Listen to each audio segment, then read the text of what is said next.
আসসালামু আলাইকুম দর্শক, সবাইকে স্বাগত জানাচ্ছি নিউজ ইনসাইট আলাপে। আজকে আমাদের সঙ্গে একজন অতিথি আছেন এবং তিনি হচ্ছেন আসিফ ইকবাল, বাংলাদেশের একজন খ্যাতিমান স্পোর্ট জার্নালিস্ট। আপনারা অনেকেই জানেন যে সম্প্রতি একটি ফুটবলের ম্যাচ হয়ে গেছে এবং সেই ম্যাচটি খুব টান টান উত্তেজনার ছিল বাংলাদেশ এবং সিঙ্গাপুরের মধ্যে। এবং এই ম্যাচটি ঘিরে দর্শকদের মধ্যে একটা উন্মাদনা ছিল এবং বাংলাদেশ জিতবে এমনটি ধারণা করা হয়েছিল, কিন্তু শেষ পর্যন্ত বাংলাদেশ হেরেছে। এবং এই ম্যাচটি নিয়ে এবং বাংলাদেশের ফুটবলের ভবিষ্যৎ কি, এই বিষয়টি নিয়ে মূলত আজকে আমরা কথা বলবো। আসিফ ভাই, আপনাকে স্বাগত জানাচ্ছি আমাদের স্টুডিওতে। আপনি তো ম্যাচটি দেখেছেন, একটা মানে অন্যরকম একটা আবহ তৈরি হয়েছিল ফুটবলের। তো এই বাস্তবতায় কেমন দেখলেন, কেমন খেললো বাংলাদেশ? প্রথম বিষয় হলো যে জিতলে ভালো লাগতো, জেতাটা হয়নি। তার কারণ হলো কোথাও ট্যাকটিক্যালি আমাদের একটু ভুল ছিল, ওটা কোচের ট্যাকটিক্যালি ভুল ছিল। কারণ ফরমেশনে ঠিক কীরকম হওয়া উচিত ছিল, অপোনেন্টকে রিড করাটা কীরকম হওয়া উচিত ছিল, এবং একজন স্কোরার থাকা উচিত ছিল, যেটা সব টিমেরই জয়ের জন্য একটা জেনুইন স্কোরার থাকে। এটা আমাদের গত 50 বছর ধরেই কিন্তু আমরা ভুগছি। তার আগে আমি যে কথাটা বলবো নাইক ভাই, সেটা হলো যে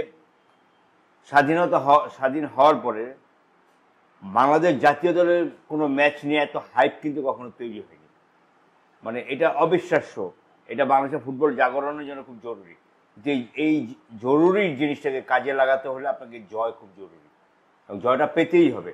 তবে আমি যেটা বলবো যে বাংলাদেশের আসলে যেই ফরেন ফুটবলার এবং লোকাল ফুটবলারদের ইয়াটা একটু মানের একটু ডিফার আছে। কারণ ফরেন ফুটবলাররা যে ডেলিভারি দিচ্ছে, যে ক্রস করছে, আমাদের লোকাল ফুটবলার আসলে সেটা ধরতে পারছে না। আর এছাড়া আমাদের কোচ হাভিয়ার কাবরেরা অনেকদিন ধরে এই লাকি কোচ, বিকজ এতগুলো ভালো ফুটবলার ফরেন ফুটবলার পেয়েছে, এবং তার রিডিংটা কম। অপোনেন্টকে রিড করা, অপোনেন্টের উপরে যে অপোনেন্টের পাল্টা কাউন্টার করে যে আরেকটা ফরমেশন তৈরি করা, কিংবা অপোনেন্টের উপর যে ট্যাকটিক্স তৈরি দেওয়া, সেটা আসলে আমার কাছে মনে হয় না সিঙ্গাপুর ম্যাচ আমরা পেয়েছি, যার জন্য আমরা হেরেছি। একেবারে যদি আপনি স্পেসিফিক ভাবে বলেন, তাহলে কোচের কয়টা ভুল বা কি ধরনের ভুলের কথা আপনি বলবেন, যার কারণে মানে এতদিন ধরে আপনি এই খেলা পর্যবেক্ষণ করছেন? প্রথম জিনিস হলো হারটাই হলো 1 নম্বর ভুল।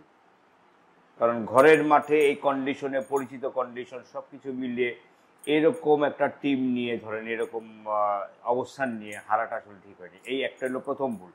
2 নম্বর ভুল হলো ফরমেশনের। নাম্বার 9 কে খেলবে, এটা আসলে কোনো ছিল না, প্ল্যান ছিল না কোচের। তারপরে উইং বেস যে ফুটবল খেলতে, সেই উইং বেসে আসলে বাংলাদেশের উইঙ্গার নেই যে ক্রস করবে, বল চিপ করবে, মাইনাস করবে, সেগুলো কিছু নেই। আমরা ফুল ডিপেন্ড অন হামজা ছিলাম, এবং পাশাপাশি শামিদ সোম 3-4টা বল নিয়ে বেরিয়েছে।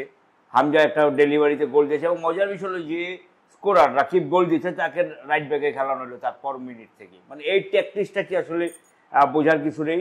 আর ডিফেন্স তো আমাদের বরাবরই দুর্বল, কারণ অপোনেন্টের প্রেশারটা আমরা নিতে পারি না, বল রিফ্লেকশন করতে পারি না। আমাদের গোলকিপারের মান আসলে সেরকম, কারণ এই বলগুলো হচ্ছে কি আপনি সোয়ার্প করে বল, এয়ার কাটিং, এগুলো এটার উপর একটা কোটিং আছে। আপনি যখন শুট করবেন আচমকা বলের সুইং করে, এটার জন্য ফিস্ট করতে, এটা এই বল রিডিং, এই যে আশা, এগুলো আসলে বুঝতে হবে। এবং এইটা না করার কারণ হলো লোকাল ফুটবল আসলে দূরপাল্লা শট হচ্ছে না, যার জন্য আপনি বুঝতে পারতেছেন না।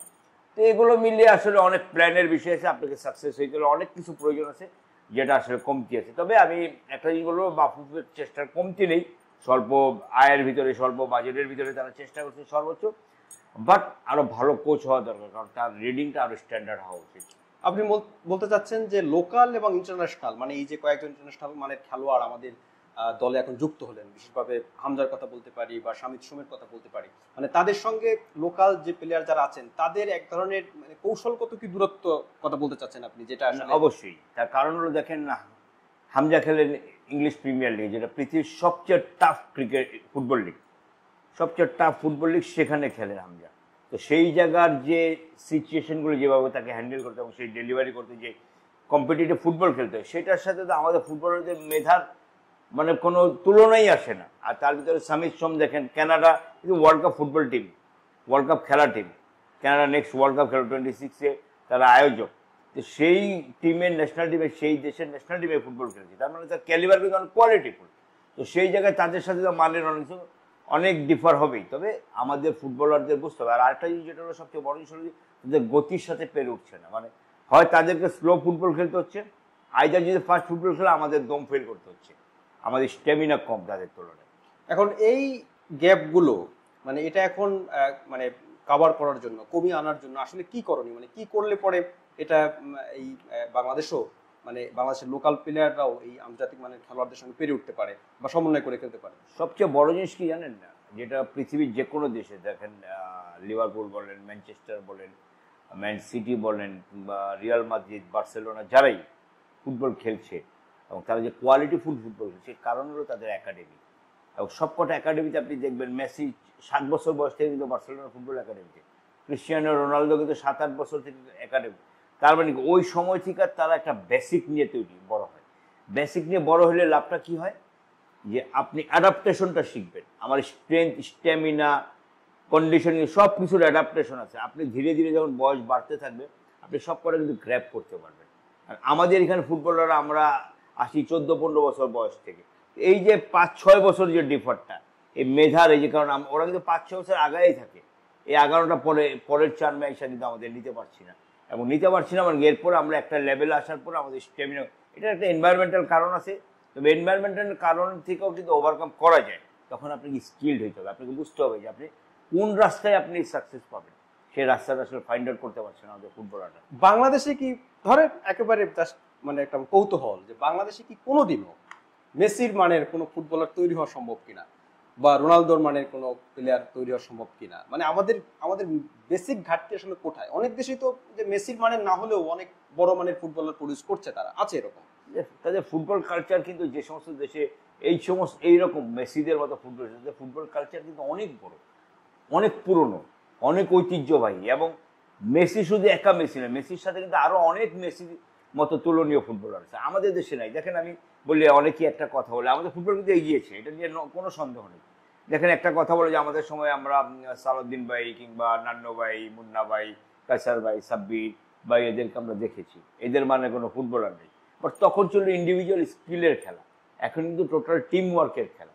সেই টিম ওয়ার্কে আমি বলবো যে আগের চেয়ে আমাদের পাসিং ফুটবল ভালো হয়েছে, আমাদের স্ট্রেংথ বেড়েছে, আমাদের স্ট্যামিনা বেড়েছে, but not up to the mark. এই স্ট্যামিনাটা হলো আপনি যখন কখন ওয়ার্ল্ড স্ট্যান্ডার্ড একটা ফুটবলের সাথে খেলবেন, আমার ধারণা সেটা হলো 50 to 55 মিনিটস পর্যন্ত আপনি খেলতে পারবেন, তারপরে কিন্তু আপনি দম ফেল করবেন। তো এই যে 40-45 মিনিটস আপনাকে যে ক্যারি করতে হবে, সেটার জন্য আপনাকে কাজ করতে হবে, প্রচুর কাজ করতে হবে, এবং এটা একাডেমি থেকে করতে হবে। এবং এটার জন্য আপনাকে তার চেয়ে বড় হিসাবে ইন্ডিভিজুয়াল প্র্যাকটিস করতে হবে। মানে মানে সামগ্রিকভাবে একটা পদ্ধতি আমাদেরকে ফলো করতে হবে, এবং আন্তর্জাতিক মানে যেভাবে তারা ডেভেলপ করে ওই ধরনের কৌশলগুলোর প্রয়োজন আছে, এটা বলতে চাচ্ছেন আপনি? অবশ্যই। আচ্ছা, আরেকটা জিনিস এখানে, যে সিঙ্গাপুরের কিন্তু র্যাঙ্কিং এ তারা এগোনো আমাদের থেকে 160, হ্যাঁ, মানে প্রায় 20 ধাপ গ্যাপ আছে এখানে। এরপরও বাংলাদেশ যে এই যে জয়ের যে চেষ্টা করলো, বা সবাই যেরকম প্রত্যাশা করেছিল যে বাংলাদেশ জিতবে বা জেতা উচিত, এই গ্যাপের পরও কেন আমরা বলছি যে সিঙ্গাপুরের সঙ্গে আমাদের জেতা উচিত, এবং আমাদের কি মুষড়ে পড়া উচিত এই পরাজয়ের? না না, শুনেন, মুষ্টে পড়া তো আমাদের সবচেয়ে বড় বিষয় হলো যে আমরা যে গ্রুপটায় খেলছি, FC qualifying, Asian games qualifying রাউন্ডে যে সি গ্রুপে খেলছি, 4টা টিমই কিন্তু ধরেন র্যাঙ্কিং হয়তো বেশি। র্যাঙ্কিংয়ের একটা বিষয় হলো যে আপনি বেশি ম্যাচ খেলবেন, র্যাঙ্কিংয়ে আপস অ্যান্ড ডাউন হবে, আপনি খেললে বেশি হবে। ভারত র্যাঙ্কিংয়ে সবার আগে, তারপরে হলো হংকং, তারপর সিঙ্গাপুর, তারপর বাংলাদেশ। দেখেন আমরা ভারতের সাথে ড্র করেছি এবং দাপুটে ফুটবল খেলে ড্র করেছি। সিঙ্গাপুর এবং হংকংয়ের র্যাঙ্কিং কিন্তু ডিফার আছে, কিন্তু 2 দল ড্র করেছে। বাংলাদেশকে সিঙ্গাপুর হারিয়েছে, হংকং কিন্তু ভারতকে হারিয়েছে।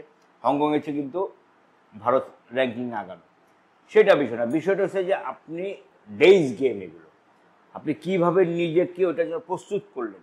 এবং আপনাকে মানে বাই চান্স বলে কোনো শব্দ নেই এখানে, আপনাকে 50-50 চান্সকে 100% করতে হবে। 50 চান্সটাকে আপনি যে কোনো উপায় এই যে করতে হবে, যে 50 চান্সকে 100% করে নিতে হবে, এটার কারণ কিন্তু কোচ না, এটার কারণ হলো আপনি ইন্ডিভিজুয়াল। এবং আপনাকে বুঝতে হবে, একটা বল আপনি ডেলিভারি দিলেন, আপনার বলের রিডিং করতে হবে, কোথায় এসে থামবে, আপনাকে ওই পজিশনাল সেন্স রাখতে হবে। যেটা আমাদের, যেমন আমি আপনাকে বলি যে সামিক সোম ফার্স্ট হবে লেফটিং দ্য বল নিয়ে উনি বক্সে ঢুকে বলটা একটা মাইনাস করলেন, অথচ আমাদের 2টা ফুটবলার ডি বক্সেই তার বলের কাছে যেতে পারলো না। তার মানে কি, দে হ্যাভ নো আইডিয়া যে বলটা এখান থেকে ডেলিভারি হইতে পারে। এইগুলি আসলে রিডিংয়ের অনেক বিষয় আছে। আর আরেকটা বিষয় হলো যে ক্রিকেটে একটা কথা আছে যে আপনাকে ভালো ক্রিকেটার হইতে হলে অটোবায়োগ্রাফি পড়তে হবে পুরনো ক্রিকেটারদের, বড় বড় ক্রিকেটারদের। ফুটবলের ক্ষেত্রে আমি বলবো যে আপনাকে অনেক বেশি ফুটবল ম্যাচ দেখতে হবে, ইনফিল্ড, আউটফিল্ড, আপনাকে টিভিতে দেখতে হবে, আপনার ডেলিভারিগুলি খেয়াল করতে হবে, চুলচেরা বিশ্লেষণ করতে হবে আপনাকে। এটা কিন্তু কোচ করবে না বা আপনার স্ট্রেংথ কন্ডিশনিং করে দিবে না, আপনাকে এটা নিজের করতে হবে। যে ওই লেফট উইং বা রাইট ফ্ল্যাঙ্ক থেকে বল আসলে আমি সেন্ট্রাল বক্সে দেখে আমি কোথায় যাব, আমার বলটা কিভাবে আসবে, আমি ফলস দিব, আমি ফলস দিলে পিছনের জন্য আসবে কিনা, এটা ট্যাকটিক্সের বিষয় এবং এটা আপনাকে রিড করতে হবে, কারণ আপনার আই কন্ট্যাক্ট এবং এই মেধাটা আপনার থাকতে হবে।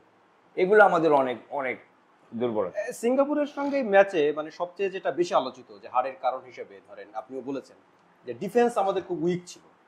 তো এখন আমাদের যারা টিম ম্যানেজমেন্টে যারা আছেন ধরেন তারা কি এই বিষয়টি নিয়ে অবগত ছিলেন না যে আমাদের ডিফেন্স সেকশনটা আরো উন্নত করা প্রয়োজন? বা এটা অবশ্যই, এবং এটাই তো সেরা ডিফেন্স আমাদের, আমাদের এটাই সেরা ডিফেন্স। দেখেন আমাদের তারিক কাজী, ফিনল্যান্ডের ফুটবলার, সে কিন্তু শোল্ডারে ব্যথা পেয়েছে, পায়ে ব্যথা হয়েছে, তারপরে খেলেছে। তার মানে কি তার রিপ্লেসটা ছিল না, তাকে বসিয়ে যে কোচ আরেকজন খেলাবে সেটা ছিল না।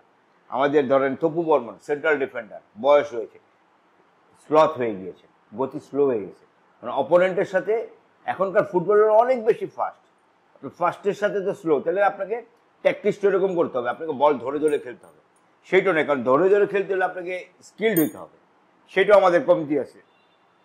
তা আমি বলবো যে আসলে ফিউচার তো অবশ্যই আছে, তবে আমরা যেরকম ধরেন আমাদের আমাদের যে ন্যাশন আমরা যেভাবে দেখি সব কিছু আমরা তাড়াতাড়ি, আমরা ক্লাইম্বিংটা খুব তাড়াতাড়ি করতে চাই, এভারেস্টটা খুব দ্রুত ডিঙ্গাইতে চাই, এইটা আসলে সম্ভব না। কারণ হলো যে আপনাকে দেখতে হবে যে এই যে জর্ডানের মতো একটা দেশ ওয়ার্ল্ড কাপ খেলতেছে প্রথমবারের মতো, আমরা জর্ডানের কাছে কিন্তু হেরেছি 4-0 গোলে এবং 8-0 গোলে।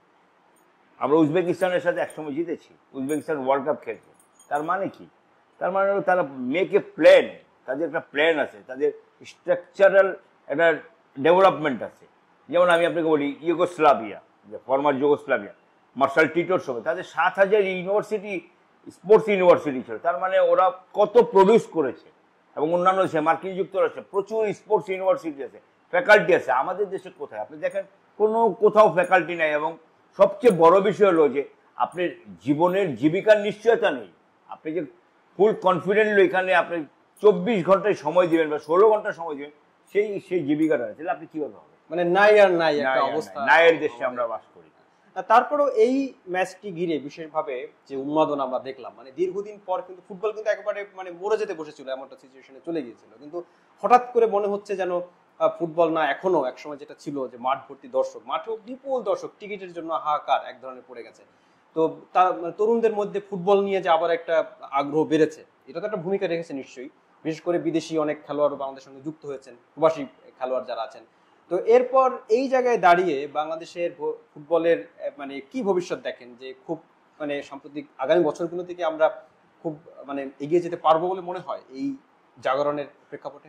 তাহলে প্রথম ক্রেডিটটা দিতে হবে আসলে হামজা চৌধুরীকে, বিকজ হামজা চৌধুরীর এন্ট্রিতেই কিন্তু বাংলাদেশের হাইপটি একটু অন্যরকম হয়ে গেছে, ফুটবলটা উন্মাদনা একটু বেড়ে গেছে। তার কারণ হলো যে আমাদের ইয়াং জেনারেশন সবাই কিন্তু ধরেন রাত জেগে একদম সকাল পর্যন্ত কিন্তু ইংলিশ ফুটবল দেখে, স্প্যানিশ ফুটবল দেখে, ইউরোপিয়ান ফুটবল দেখে।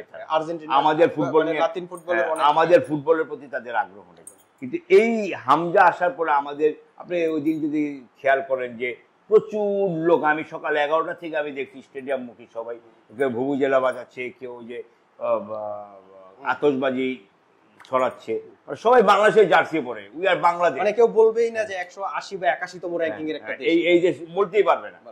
এই যে জিনিসটা এখন আমরা তো সবাই স্বপ্ন দেখি, স্বপ্ন দেখাটা উচিত, এবং ফুটবল আসলে প্রাণের খেলা, এটা দেখা উচিত। তবে একটা স্ট্যান্ডার্ডে যেতে হলে, মানে আমার কাছে ধারণা একটা স্ট্যান্ডার্ডে যেতে হলে আমূল পরিবর্তন, 100 র্যাঙ্কিং আসতে হলে আপনাকে খেলতে হবে রেগুলার বেসে, কারণ খেলতে হবে বড় বড় টিমের সাথে, হোম এন্ড অ্যাওয়ে খেলতে হবে, প্রচুর ইনভেস্টমেন্টের একটা বিষয়, সেটা করতে হবে। আর 2 নম্বর হলো আপনাকে সবচেয়ে বড় জিনিস হলো যে আপনাকে প্রচুর প্লেয়ার হান্ট করতে হবে, হান্ট করার পরে তাদেরকে নিয়ে প্র্যাকটিস করতে হবে। আমাদের দেখেন বাংলাদেশের ক্রিকেটের তো মান আমরা যেরকম ধারণা করছি সেরকম যেতে পারিনি, বাট আমরা টেস্ট খেলছি। এটার কারণ হলো ওরা কিন্তু হান্টিং করছে, পেসার হান্ট করছে, এই হান্ট করছে। তো এরকম ফুটবলের এটা খুব জরুরি। ওই যেমনটি বলছিলেন যে একজন ইনজুর হয়ে গেলেন কিন্তু অল্টারনেটিভ আমার হাতে নেই, পাইপলাইনটাই নেই, পাইপলাইনের ফুটবলার কিন্তু খুব জরুরি। মানে আন্তর্জাতিক মানের যারা খেলেন তাদের তো অনেক থাকে, যে অল্টারনেটিভ অনেক রাখেন তারা, এবং কাছাকাছি মানের, কিন্তু বাংলাদেশে ওটা কিন্তু নেই। তাহলে বাংলাদেশের ফুটবলের ক্ষেত্রে নিঃসন্দেহে এটা একটা বড় জাগরণই। এবং সেই সঙ্গে এখন আরেকটি প্রশ্ন আমি করতে চাই যে খুব ফানি প্রশ্ন এটা, যে বাংলাদেশ কত সাল নাগাদ বিশ্বকাপে আপনি বলবেন যে যদি চেষ্টা বা উদ্যোগ নেয়, যে কত সাল নাগাদ বিশ্বকাপে বাংলাদেশ খেলতে পারতে পারে, মানে সক্ষম হতে পারে? It's a very tough question for me, মানে নট অনলি না, just- আমার জন্য না, এটা আসলে হ্যাঁ, এই- টোটাল বাংলাদেশ ফুটবলের জন্য। ফুটবলের- বিকজ আপনি দেখেন যে খেলতে পারবেন, এটা আসলে ভাবাটা অন্যায়। কারণ জর্দান এবং উজবেকিস্তান যদি খেলতে পারে, বাংলাদেশ কেন পারবে না? প্রথম জিনিস। আর এখন তো ধরেন 48টা দেশ ফুটবল ওয়ার্ল্ড কাপ ফুটবল এবং এশিয়া থেকে 9টা দেশ খেলবে, 6টা সরাসরি, 3টা প্লে অফের মাধ্যমে খেলবে। আমরা তো ধরেন 80-র দশকে বা 90 দশকের শুরুতে তাদের সাথে আমরা ফুটবল খেলছি, আমরা হয়তো হেরেছি 3-1 গোলে বা 2-1 গোলে, আমরা জিতেছিও। ইন্দোনেশিয়াকে আমরা 3-1 গোলে ঢাকার মাঠে 1985 ওয়ার্ল্ড কাপ বাছাই পর্ব হারিয়েছি। এই ইন্দোনেশিয়া এখন ওয়ার্ল্ড কাপের জন্য কোয়ালিফাইং করতেছে, মানে কোয়ালিফাই খেলবে, যদি জিততে পারে চলে যাবে। তাহলে আমরা কেন পারবো না? জাস্ট একটা প্ল্যান দরকার, এবং প্ল্যানটা খুব প্রপার ওয়েতে হতে হবে। প্ল্যান, ইনভেস্টমেন্ট, এবং ইনভেস্টমেন্ট তো অবশ্যই আছে, প্ল্যানের আপনি ইমপ্লিমেন্টেশনটায় আপনাকে একদম সলিড হতে হবে, স্বচ্ছ হতে হবে, ট্রান্সপারেন্ট হতে হবে।